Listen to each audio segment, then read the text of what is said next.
செபிக்கலாம். இந்த ஆராதனை வேலையில் நமக்கு ஆஸ்வதிக்கும்படியாய் தலைகளை தாழ்த்தி நாம் செபிப்போம். அன்பின் பரலோக பிதாவே, இயேசுவின் நாமத்தினாலே தகப்பனை துதிக்கிறோம், ஸ்தோத்திரிக்கிறோம். ஆண்டவரே அப்பா, இந்த நாளில் நம்முடைய சமூகத்திலே உண்மை நோக்கி பார்க்க தேவரே, நீர் தந்த கிருபைகளுக்காக நன்றி செலுத்துகிறோம். இம்மட்டுமா நீர் நடத்தி வந்தீர், இனியும் நீர் நடத்த வல்லவராய் இருக்கிறேன். உண்மை நாங்கள் விசுவாசத்தோடு ஆண்டவரே ஸ்தோத்திரிக்கிறோம். உண்மை ஆராதிக்க, உண்மை தொழுது கொள்ள, உண்மை துதிக்க, உடைய நாமத்தை உயர்த்த கத்தனை கிருபை செய்யணும் ஆட்சிக்கிறோம். உடைய நாமம் ஒன்றை மகிமைப்படுவதாக. பரிசுத்த ஆவியான இந்த நாளிலே மக்களே நீர் பலத்த காரியங்களை செய்யணும் ஆட்சிக்கிறோம். ஆண்டவரே இந்த வீடியோ வாயிலாய் ஆண்டவரே ஸ்தோத்திரம். ஆண்டவரே இந்த ஆராதனையிலே ஆண்டவரை ஒன்றிணைந்து உண்மை ஆராதிக்கிறோம். ஒவ்வொரு குடும்பத்தாரையும் ஒவ்வொரு தனி நபர்களையும் கத்தனை ஆசீர்வதிக்கிறோம் ஆட்சிக்கிறோம். உடைய கருத்தலை எங்களை தாழ்த்தி அர்ப்பணிக்கிறோம். நல்ல தகப்பனே, ஆமென் ஆமென். தொடர்ந்து நாம் பாடலை பாடி கர்த்தருடைய நாமத்தை நாம் மகிமைப்படுத்தலாம். கூடுமே எல்லாம் கூடுமே, உம்மாலே எல்லாம் கூடும், கூடாதது ஒன்றும் இல்லை, உம்மால் கூடாதது ஒன்றும் இல்லை. தேவநாமம் மகிமைப்படும்படியாய் விசுவாசத்தோடு கூட கர்த்தரால் எல்லாம் கூடும். நம்முடைய வாழ்க்கையிலே அவரால் கூடாத காரியம் ஒன்றுமில்லை. கர்த்தர் சகலவற்றையும் செய்ய வல்லவராய் இருக்கிறார் என்ற நிச்சயத்தோடு கூட அவருடைய நாமத்தை உயர்த்தி நாம் பாடுவோம். கர்த்தர் பெரிய காரியங்களை செய்வாராக. கூடுமே எல்லாம் கூடுமே, உம்மாலே எல்லாம் கூடு, கூடாதது ஒன்றுமில்லை, உம்மால் கூடாதது ஒன்றுமில்லை. கூடுமே எல்லாம் கூடுமே, உம்மாலே எல்லாம் கூடு, கூடாதது ஒன்றுமில்லை, உம்மால் கூடாதது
இந்த நாட்களிலே தேசத்தை சூழ்ந்திருக்கிற இந்த கொள்ளை நோயிலிருந்து தேவன் நம்மை தப்புவித்து, வேதனையிலிருந்து, போராட்டத்திலிருந்து, வறுமையிலிருந்து, தரித்திரத்திலிருந்து கர்த்தர் நம்மை விடுதலையாக்கி ரட்சித்து உதவி செய்து ஆண்டவரை மறுபடியும் நம்மை நடத்தி வந்திருக்கிறாரே. அந்த நடத்துதலை நன்றிகளை இதயத்தின் ஆழத்தை சொல்லுவோம். உமக்கு நன்றி ஆண்டவரே, உமக்கு நன்றி செலுத்துகிறோம் ஆண்டவரே. நீர் ஒருவரே இந்த வாழ்க்கையில போதுமானவராயிருந்து இம்மட்டுமாய் நடத்தி வந்திருக்கிறீர் ஐயா. நாங்கள் என்பதும் நிர்மூலமாகாமல் இருப்பதும் சுத்த கிருபையா இருக்கிறது. நாங்கள் ஜீவனோடு பலத்தோடு சுகத்தோடு வாழ்ந்து கொண்டிருப்பதுடைய சுத்த கிருபை. உங்க நன்றியோடு துதிக்கிறேன் என்று சொல்லி இதயத்தின் ஆழத்திலிருந்து நான் நன்றி செலுத்துவோம். ஹல்லேலூயா. உம்மை ஆராதிப்பேன், உம்மை ஆராதிப்பேன், உம்மை ஆராதிப்பேன், உம்மை ஆராதிப்பேன். என் நாட்கள் முடியும் வரை, என் ஜீவன் பிரியும் வரை,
உம்மை மாத்திரமே நாங்கள் துதிக்கும்படியாக, உம்மை மாத்திரமே நாங்கள் உயர்த்தும்படியாக உம்முடைய சமூகத்திலே எங்களை தாழ்த்தி அர்ப்பணிக்கிறோம். எத்தனை பேர் இந்த காலங்களில் சொல்ல முடியும்?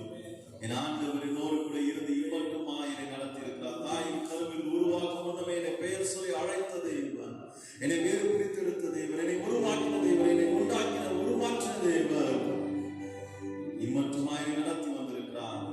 இனி இவரை நடத்த வல்லவராயிருக்கிறார். அவர் ஒருவருக்கே என் ஆராதனை, அவர் ஒருவருக்கே துதியும் ஸ்தோத்திரங்கள், அவர் ஒருவரே நான் ஆதிப்பேன் என்கிற அந்த நிலையில நம்மை முழுமையாய் தேவ சமூகத்தில் அர்ப்பணித்து கர்த்தரை நோக்கி நாம் பார்ப்போம். தொடர்ந்து இந்த காலங்களில் கர்த்தருடைய ஆவியானவர் நம்மோடு கூட இடைப்படுவாராக. கர்த்தர் நம்மோடு கூட பேசுவாராக. நாம் ஜெபிக்கலாம். அன்பின் பரலோக தேவனே, உம்மை துதிக்கிறோம் ஐயா. எங்களை அழைத்தவர் உண்மையுள்ளவராய், வாக்கு பண்ணின தேவன் நீர் வாக்கு மாறாதவராய், இம்மட்டுமாய் எங்கள் ஆண்டவர் நீர் நடத்தி வந்து உம்மை நான் நன்றியுள்ள இதயத்தோடு கூட ஸ்தோத்திரிக்கிறோம் ஐயா.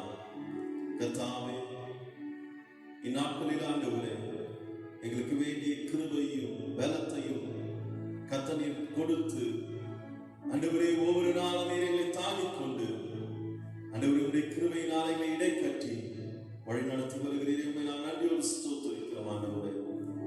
தொடர்ந்து கர்த்தாவே உம்முடைய கடமைகளை நடத்தட்டும், உம்முடைய கடமைகளை பாதுகாக்கட்டும், உம்முடைய கடமைகளை போஷிக்கட்டும், உம்முடைய கடமைகளை பராமரிக்கட்டும், உம்முடைய கடமைகளை வழி நடத்தட்டும் ஆண்டவரே. உம்முடைய கரத்தில் எங்களை தாழ்த்தி அர்ப்பணிக்கிறோம். நீர் மாத்திரம் எங்களோடு கூட இடைப்படுவீராக. இந்த காலங்களில் கர்த்தர் எங்களோடு நீர் பேசும். உம்முடைய வார்த்தையினால் எங்களை நிரப்பும். உம்முடைய வார்த்தைகளை எங்கள் மத்தியில் வெளிப்படுத்துதப்பா. உம்முடைய வார்த்தைகளை எங்களை உருவாக்கட்டும். உம்முடைய வார்த்தைகளை எங்களை உருமாற்றட்டும். உம்முடைய வார்த்தைகளை எங்களை ஆண்டவரை சீர்படுத்தட்டும். உம்முடைய வார்த்தைகளை எங்களை ஆற்றட்டும், தேற்றட்டும், பலப்படுத்தட்டும். உம்முடைய வார்த்தைகளிலே வெளிப்படுத்தும். எங்களை தாழ்த்தி அர்ப்பணிக்கிறோம். We praise கிறிஸ்துவின் நிச்சயமான தகப்பனே. ஆமென், ஆமென். கர்த்தருடைய பரிசுத்த நாமம் மகிமைப்படுவதாக. அன்பான தேவனுடைய பிள்ளைகளை, இந்த காணொளி மூலமாக திரும்ப உங்களை சந்திப்பதில் மகிழ்ச்சி அடைகிறேன். கடந்த நாட்கள் முழுவதும் கர்த்தர் நம்மை கண்ணீர் மணி போல பாதுகாத்து இந்த புதிய மாதம் 7ஆம் மாதம் முதல் வாரத்தில் கூட உங்களை சந்திக்கிறதில் மகிழ்ச்சி அடைகிறேன். கர்த்தர் நம்ம ஒவ்வொருவரையும் ஆசீர்வதிப்பாராக. நெருக்கமான சூழ்நிலை தான், ஆனாலும் கர்த்தர் நம்மோடு இருந்து நம்முடைய நெருக்கங்களிலே நம்மளை விடுவித்து தேவைகளை சந்தித்து கர்த்தர் நம்மை பாதுகாத்து ஆசீர்வதித்து வருகிறார். அதற்காக கர்த்தருக்கு நன்றி சொல்வோம்.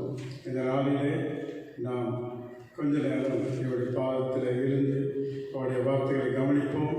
கர்த்தர் நம்மோடு பேசுவார், நம்மை ஆசீர்வதிப்பார். வேதத்தில் ஒரு பகுதியை வாசிக்க கேட்போம்.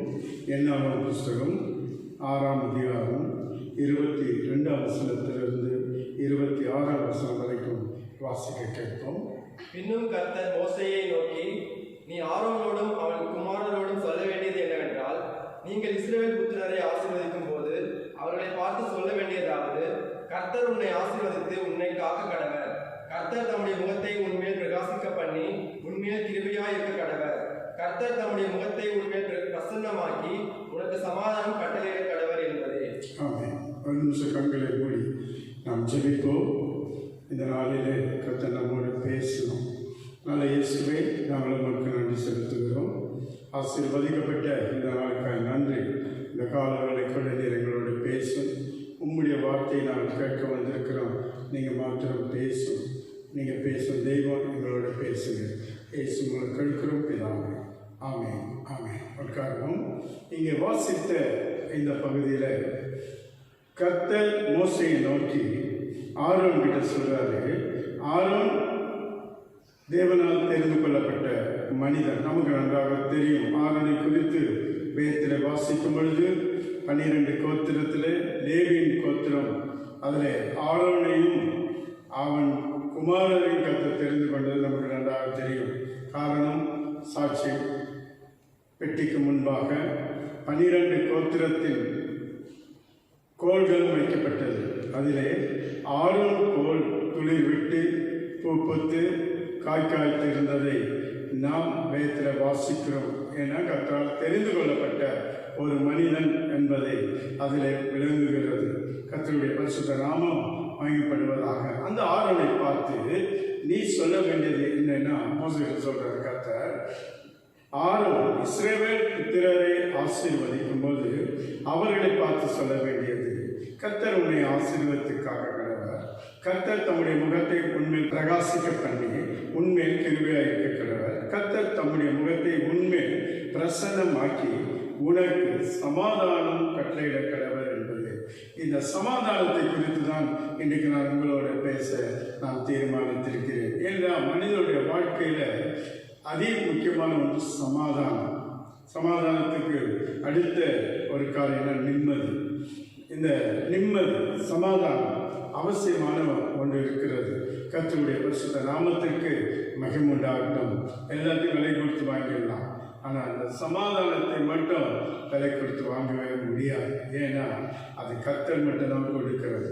கர்த்தருடைய பரிசுத்த நாமத்திற்கு மகிமை உண்டாகட்டும். கர்த்தர் சொல்றாரு, உனக்கு சமாதானம் அப்படின்னு சொல்லி இஸ்ரவேல் புத்திரரை பார்த்து சொல்லுங்க, கர்த்தர் தான் உனக்கு சமாதானம் கட்டளையிடுவார்.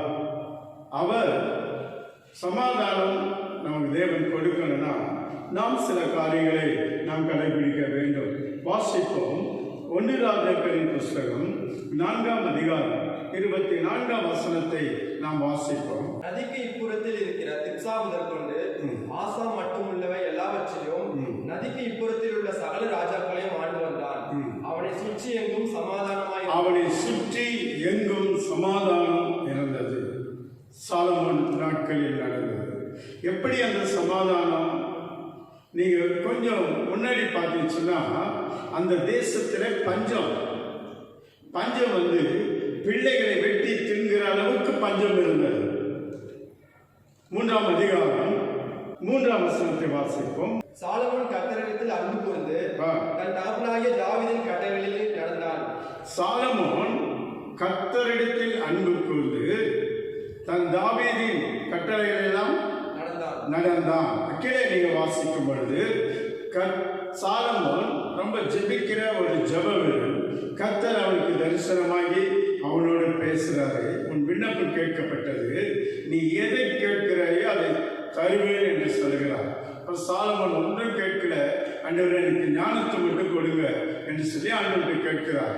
வேதம் சொல்கிறது, ஞானத்தோடு கூட ஐஸ்வர்யத்தையும் கனத்தையும் கர்த்தர் கொடுத்தார். அது வேதத்தில் சொல்லப்படுகிறது. சாலமோனை போல ஒரு ஞானி இதற்கு முன் அதற்கு பின்ன இருந்ததில்லை, ஐஸ்வர்யவான் அதற்கு முன்னும் அதற்கு பின்னும் இருந்ததில்லை என்று சொல்லி வேதத்தில் வாசிக்கிறோம். அன்பான தேவனுடைய பிள்ளைகளே, அந்த சாலமோன் ஜெபித்த பிறகு கர்த்தர் ஞானத்தை கொடுக்கிறார். அந்த 3ஆம் அதிகாரத்தில் அந்த 2 தேசிகளுடைய பிள்ளைகளுக்குரிய காரியத்தை அவர் பகிர்ந்து கொடுக்க ஒரு அம்மா சொல்ல வெற்றி பாதிப்பாதே கொண்டார்.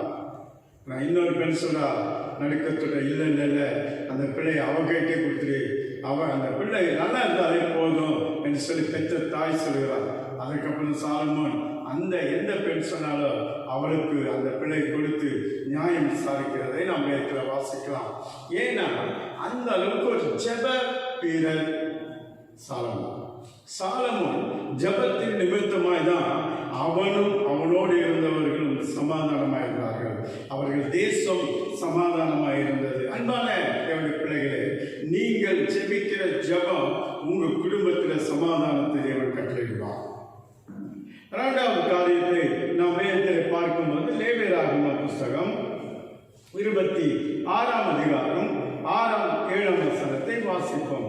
தேசத்தில் சமாதானம்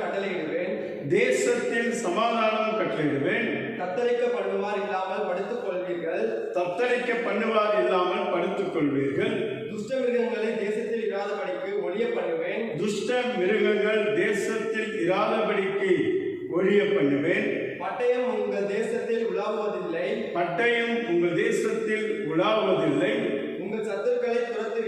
உங்கள் சத்துருக்களை துரத்துவீர்கள், அவர்கள் உங்கள் முன்பாக பட்டயத்தால் விழுவார்கள், உங்கள் தேசத்தில் சமாதானத்தை கட்டளையிடுவேன். கர்த்தர் சொல்றார். எப்பொழுது?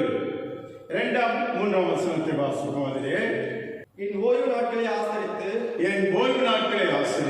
என் பரிசுத்த ஸ்தலத்தை குறித்து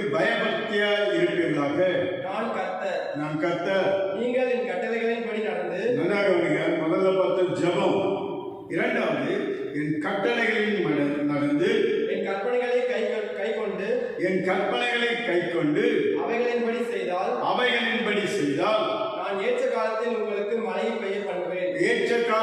உங்களுக்கு மழையை பெய்ய பண்ணுவேன். பூமி தன் பலனையும் வெளியிலுள்ள மரங்கள் தங்கள்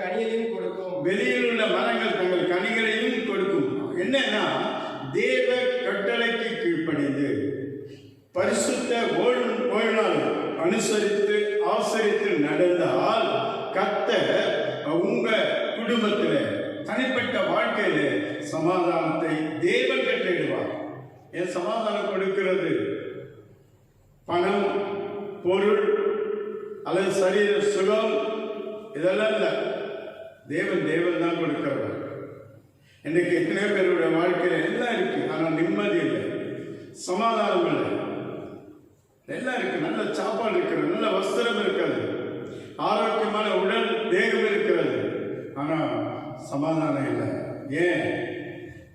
சமாதானம் கொடுக்கிற கர்த்தர் உன் கூட இல்லை. உன்னை கொஞ்சம் நீ ஆராய்ந்துப்பா. ஒரு பக்தன் சொல்றார், எனக்கு எல்லாம் இருக்கு, பண கஷ்டம் ஒன்றும் இல்லை, குடும்பத்தில் குழப்பம் இல்லை, ஆனாலும் ஏனோ நிம்மதி இல்லை. காரணம், என் தேவனை நான் தேடாததுனால. கர்த்தரை தேடும் பொழுது உன் வாழ்க்கையில நிச்சயமாய் சமாதானம் கிடைக்கும். கட்டளைகளை கைக்கொள், அவர் வழியில நட, அப்போது உனக்கு சமாதானம். அதுதான் கடந்த நாட்கள் நான் சொன்னேன். துன்மார்க்கருடைய ஆலோசனை நடவாமல், பாவிகளுடைய வழியிலே நில்லாமலும், பரியாசக்காரர் உட்காரும் இடத்தில் உட்காராமலும், கர்த்தருடைய வேதத்தில் இரவும் பகலும் தியானமாயிருக்க மனுஷன் பாக்கியவான்.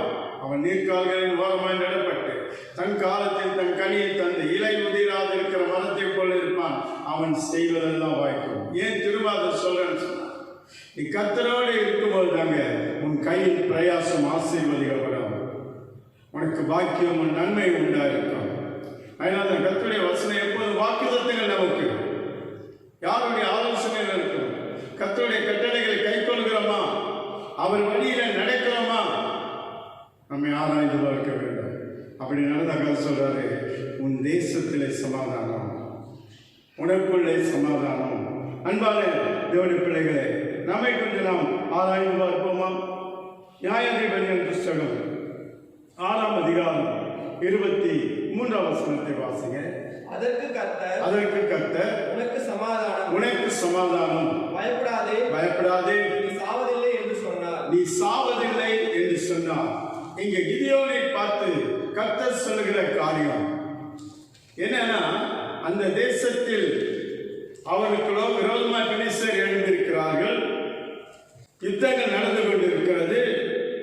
ஒரு நாள் கர்த்தர் கிதியோனை கூப்பிட்டு சொல்றாரு, உன்னை கொண்டுதான் இந்த தேசத்திலே நான் சமாதானத்தை கட்டளையிடுவேன், மீதியானதை உன் கையில் நான் ஒப்பு கொடுப்பேன் என்று சொல்லி கிதியோனை பார்த்து சொல்றாரு, நான் ரொம்ப சின்ன பையன், எங்க கோத்திரமோ ரொம்ப சின்ன கோத்திரம், எங்களால எப்படி முடியும் சொல்றாரு. இல்ல, சமாதானத்தை கொடுக்கிறவர் நான் உன்னோடு இருந்து பேசுகிறேன். அன்பான தேவனுடைய பிள்ளைகளே, கொஞ்சம் நம்மை ஆராய்ந்து பார்ப்போமா? 14ஆம் வசனத்தில் பார்க்கிறோம், அப்போது கர்த்தர் அவனை நோக்கி பார்த்து, உனக்கு இருக்கிற இந்த பலத்தோட போ, நீ இஸ்ரவேலை மீதியானின் கைக்கு நீங்களாக்கி ரட்சிப்பாய், உன்னை அனுப்புகிறவர் நான் அல்லவா என்றார். 16ஆம் வசனத்தில், அதற்கு கர்த்தர், நான் உன்னுடனே கூட இருப்பேன், ஒரே மனுஷனை முறியடிப்பது போல நீ மீதியானியரை முறியடிப்பாய் என்றாய். நான் உன்னோடு இருக்கிறேன், பயப்படாது, கலங்காது, உனக்கு சமாதானம். உன் வாழ்க்கையில நிம்மதி. நீ சின்ன குறைவான உள்ளவர் மத்தியில் இருந்து நீ வரலாம், வயது குறைவுள்ளவனாக இருக்கலாம், படிப்பு இல்லாமல் இருக்கலாம், ஆனால் நான் உன்னை உயர்த்துவேன், உன்னை ஆசீர்வதிப்பேன். எப்போ? கர்த்தருடைய கற்பனைகளை கைக்கொள்ளணும், அவருடைய கட்டளைகள் நடக்கணும், அவரை நோக்கி பார்க்கணும். கர்த்தருடைய பரிசுத்த நாமம் மகிழ்ப்படுவதாக. அன்பான தேவனுடைய பிள்ளைகளே, நமக்கு நாம் ஆராய்ந்து பார்ப்போமா? கொஞ்சம் ஆராய்ந்து பார்ப்போம். தேவனுக்கு முன்பாக விதமாக நாம் எந்த நிலையில் இருக்கிறோம்? ஜெபம் வேணும்.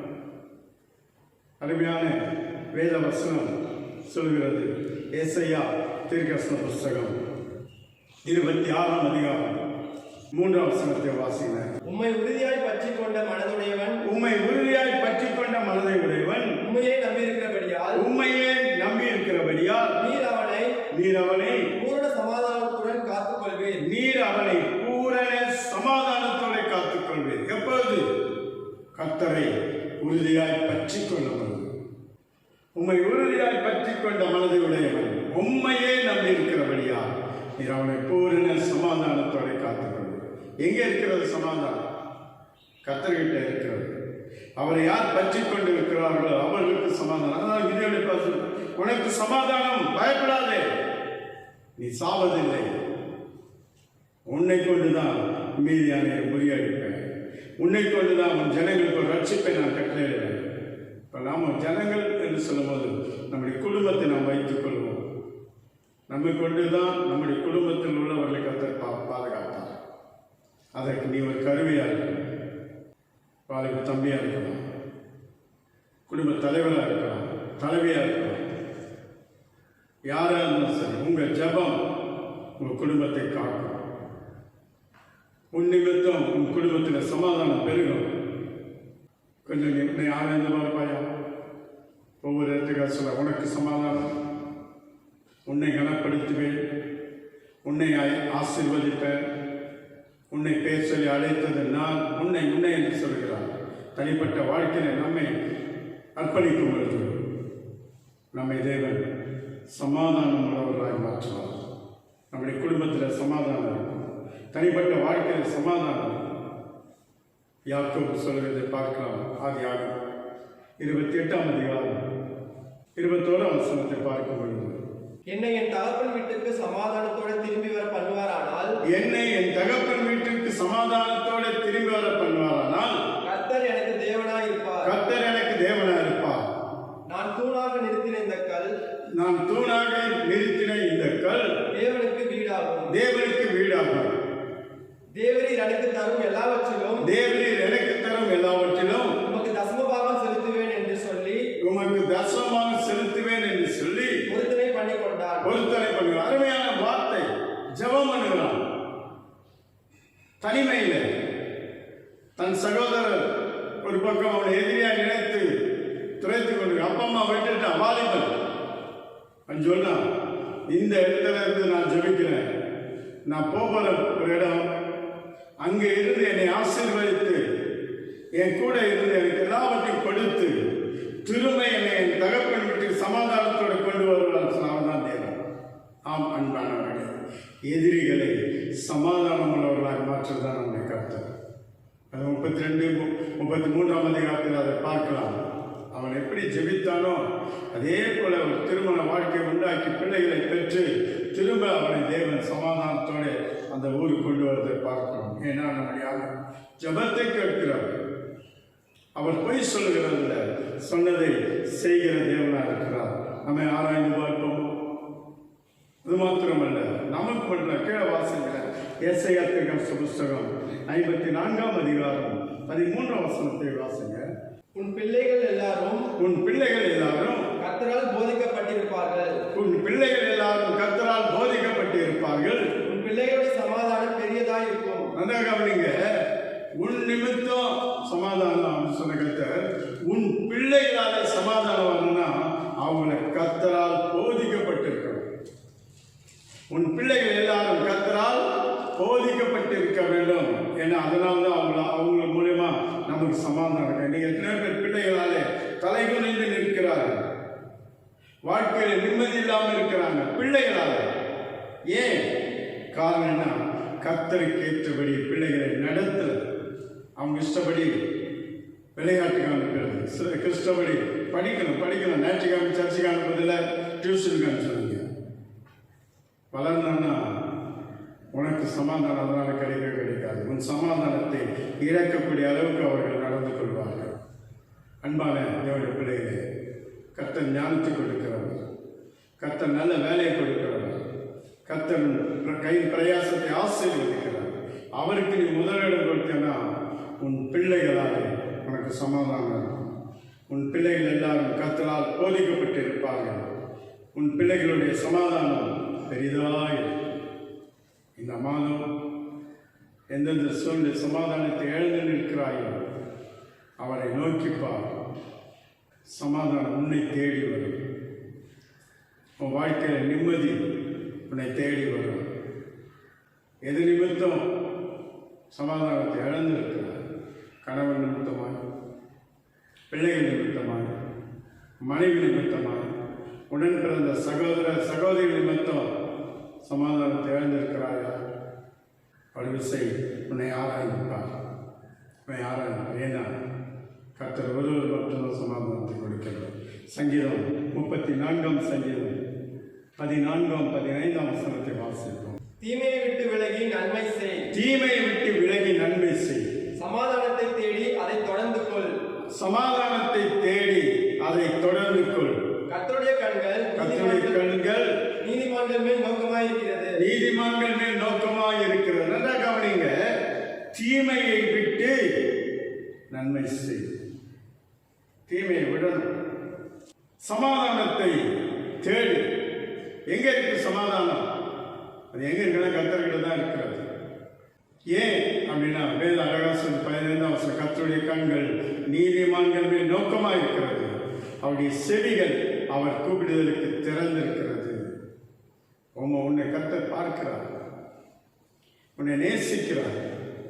நீ தான் தேடணும் சமாதானத்தை. அது உன்னை தேடி வராது, நீ தேடணும். அழகா சொல்ல தீமையை விட்டு விலகி நன்மை செய். சமாதானத்தை தேடி அதை தொடர்ந்து கொள். சமாதானம் எங்க இருக்கிறது? கர்த்தர் இடத்துல மட்டும்தான் இருக்கிறது. நிறைய இடத்துல சமாதானத்தை குறித்து பிரயத்தில் எழுதப்பட்டிருக்கிறது. ஆனால் வாழ்க்கையில நிம்மதி இல்லாமல் இருந்தார், அழுது புலம்பினார். 1 சாமுவேல் புஸ்தகம் 1 அதிகாரம் 17 வசனத்தை வாசித்தார். அதற்கு ஏலி சமாதானத்துடனே போ. நீ இஸ்ரவேலின் தேவனிடத்தில் கேட்ட உன் விண்ணப்பத்தின்படி அவர் உனக்கு கட்டளையிடுவாராக என்றார். விண்ணப்பத்தின்படி அவர் கட்டளையிடுவாராக. சமாதானம் இல்லை. ஏன்? அவள் மலடி பிள்ளை இல்லாமல் இருக்கிறார். வறுமை சமாதானத்தை கெடுக்கிறது. நல்ல வேலை இல்லை, சமாதானத்தை கெடுக்கிறது. பிள்ளைகளுக்கு திருமணம் ஆகவில்லை, சமாதானத்தை கெடுக்கிறது. அந்த அம்மா நேரா தேவசமத்தில் வந்து மண்டிட்டு அழுதா, மனகஸ்து அழுதா. வேலை சொல்லுது, வெகு நேரம் விண்ணப்பம் பண்ணினான். ஏலி பார்த்து சொல்றார், போ சமாதானத்துல போ, நீ கேட்ட விண்ணப்பத்தின்படி உனக்கு ஆக்கிறது. வேதம் சொல்லுகிறது. அதுக்கப்புறம் அவள் துக்கமுகமாக இருக்கவில்லை. அவள் வாழ்க்கையில் ஒரு மாற்றம் வந்தது. அவள் எதிர்பார்த்த பிள்ளையின் செல்வத்தை அவள் சுமக்க ஆரம்பித்தாள், பெற்றெடுக்க ஆரம்பித்தாள். அநேக பிள்ளைகளுக்கு அவள் தாயாய் மாற்றப்பட்டாள். ஜெபம் உன் வாழ்க்கையிலே சமாதானத்தை கொடுக்கும், சமாதானத்தை கொடுக்கும். ஆகினால்தான் கர்த்தர் மோசே கிட்ட சொல்லி, ஆரோன் கிட்ட சொல்லு, இஸ்ரவேல் புத்திரரை ஆசீர்வதிக்கும் போது அவர்களை காக்கிறது மாத்திரமல்ல, அவர்களை பிரகாசிக்க பண்ணுகிறது மட்டுமல்ல, அவர்களுக்கு சமாதானத்தை கொடுக்கிறவர் கர்த்தர் ஒருவர் தான். கர்த்தர் ஒருவர் தான். அன்பான தேவனுடைய பிள்ளைகளே, உன் வாழ்க்கையிலே சமாதானம், அதாவது நிம்மதி இல்லையா? இன்றைக்கு கொஞ்ச நேரம், 1 மணி நேரம் அல்லது ஒரு 1/2 மணி நேரம் முழங்கால் படியிட்டு தனிமையில் அவர்கிட்ட கேள்வி, எந்தெந்த சூழ்நிலையில் உன்னுடைய சமாதானத்தை கெடுக்கிறது? பிள்ளைகளால், கணவன் நிமித்தமாய், மனைவி நிமித்தமாய், உடன் பிறந்தவர் சகோதர நிமித்தமாய், அல்லது பக்கத்து வீட்டுக்கார நிமித்தமாக உனக்கு நிம்மதியில் சமாதானம் கேள். ஏன்னா சமாதானத்தை கட்டளை எடுக்கிறவர் அவர் தான். சமாதானத்தை கொடுக்கிறவர் அவர் ஒருவர் மட்டும்தான். அவர்கிட்ட கேட்போமா? இருக்கிறவன் நம்ம கண்களை மூடி கர்த்தரை நோக்கி பார்ப்போம். ஆண்டவரே, ஒரு விஷயம் எனக்கு இறங்கும். உங்கள் சூழ்நிலையை சொல்லுங்க. இன்னைக்கு சரியா வேலையில் வறுமையில் இருக்கிறீங்க. பிள்ளைகளுக்கு எதிர்பார்க்க நல்ல ஆகாரம் கொடுக்க முடியவில்லை. நாம் எதிர்பார்க்க காரியங்கள் இன்னும் நடைபெறவில்லை. ஆசீர்வதிக்கணும், நம்மை கனப்படுத்தணும், அவள் முகத்தை நோக்கி பார்க்கணும். ஒரு விஷயம் அர்ப்பணிப்போம். அதே நியாயாதிபதி புத்தகம் 7ஆம் அதிகாரத்தில் ஒரு சம்பவம் இருக்கிறது. நான் சொல்கிறேன், கவனிங்க. இஸ்ரவேல் புத்திரர் இவருடைய பார்வைக்கு பொல்லாப்பு செய்தபடியினால் 7 வருஷம் மீதியான கையில் அவர்கள் ஒப்பு கொடுத்தார் என்று எழுதப்பட்டிருக்கிறது. 7 வருஷம் துன்மார்க்க கையில், சத்துரு கையில் தேவன் ஒப்பு கொடுத்தார். ஏன்? பொல்லாப்பு செய்ததால். அவங்களுக்கு நிம்மதி இல்லை, விதைக்கிறார்கள், அடுத்து அவர்களால் சாப்பிட முடியவில்லை, மீதியான கொள்ளையடிச்சு போகிறாங்க. ஆடு மாடுகள் வளர்க்கிறார்கள், வளர்ந்து செழுமையாக நேரத்தில் அவர்கள் அவைகளை கொள்ளையடித்து கொண்டு போகிறார்கள். வாழ்க்கையில் நிம்மதி இல்லை. அதுக்கப்புறம் கர்த்தருக்கு பிரியமுறவர்கள் அவர் பக்கமாய் திரும்பினார்கள். கர்த்தர் அவர்களை கண்ணோக்கி பார்த்தார். ஒரு விதியவனை கொண்டு மீதியான முறியடித்தார். இன்றைக்கு ஒரு ஜபம் கேட்கப்படும். மனம் திரும்பி தீமையை விட்டு விலகு, நன்மை செய். அப்போது சமாதானம் உன்னை தேடி வரும். சமாதானம் உன்னை தேடி வரும். தேவன் உன்னை ஆசீர்வதிப்பார். அர்ப்பணிப்போம். இந்த கொரோனா நெருக்கமான காலத்தில் ஒருவேளை நீ கஷ்டப்பட்டு இருக்கலாம், நெருக்கத்தில் இருக்கலாம். கர்த்தர் நெருக்கத்தை மாற்றப் போகிறார். உன் கண்ணீரை துடைக்கப் போகிறார். உன் பலவீனத்திலிருந்து உனக்கு பலன் கொடுக்க போகிறார். ஒரு விசாரணை இருக்கிறவன் கர்த்தரை நோக்கிப்பார். நல்ல இயேசுவே, நாங்கள் உங்களுக்கு நன்றி செலுத்துகிறோம். தொடர்ந்து எங்களை ஆசீர்வதி. இந்த மாதம் முதல் வாரத்தில் வந்திருக்கிறோம்.